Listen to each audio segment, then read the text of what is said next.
Stop ruining your homemade pizza and try this simple recipe instead. Start by preparing your pizza dough. Mix flour, yeast, salt, add some water and olive oil until you get a smooth dough. I've included all the ingredient quantities in the description. Now, knead it well until it becomes soft and elastic. Then set it aside and let it rest. And subscribe for more easy recipes. Now, prepare your toppings. Slice the potatoes, cut the potato into thin slices. After that, lightly boil them until slightly tender.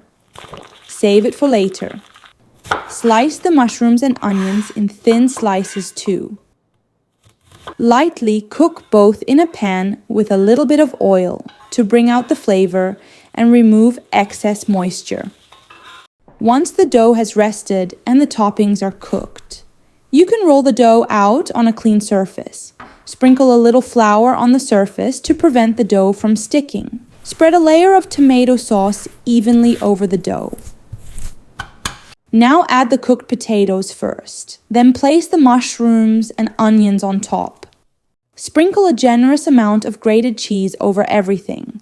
Transfer the pizza onto a baking tray with parchment paper.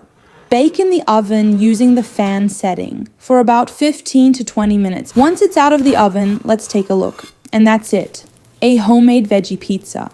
Crispy, cheesy, and absolutely delicious. Save this recipe for later.